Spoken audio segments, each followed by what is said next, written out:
Hello and welcome to the Eduonix Learning KnockoutJS course.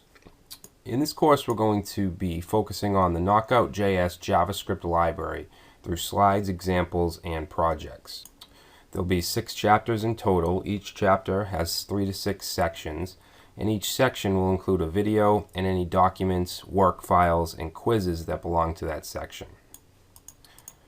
So what you should know before taking this course: you should at least have some basic knowledge in HTML and CSS, as well as JavaScript. jQuery is not required, but we will be using jQuery quite a bit. But even if you don't know any jQuery at all, you still should be fine.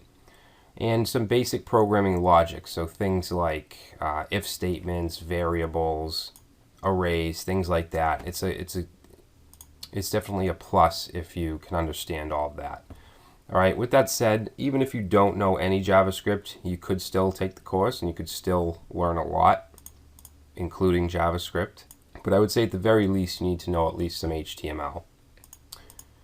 So the technology and concepts we'll be talking about in this course are front-end UI development, of course KnockoutJS, data binding. KnockoutJS is a data binding library. That's the main focus of it. That's the point of it. So we'll be talking about that quite a bit. SPAs, which is a single page application. We'll be dealing with a lot of JSON syntax and JavaScript objects, JavaScript, jQuery, and AJAX. And then in the final project, we'll be working with Node.js, Express, and MongoDB. But if you don't know any of those, that's fine. We just used it to create the backend API for our last project. So chapter overview, chapter 1 will be getting started.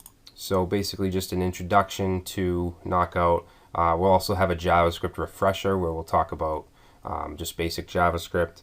Chapter 2 will be all about view models and observables, which are a huge part of KnockoutJS. Chapter 3 will look at all the different types of data binding. Alright, so input field, value data binding, text, HTML, all kinds of the different data binding that's available with Knockout. Chapter 4 we'll be talking about templating. Okay, so we'll look at the native template system as well as using a third-party template system like Underscore. Chapter 5 will be about components, and Chapter 6 will be the goal tracker project.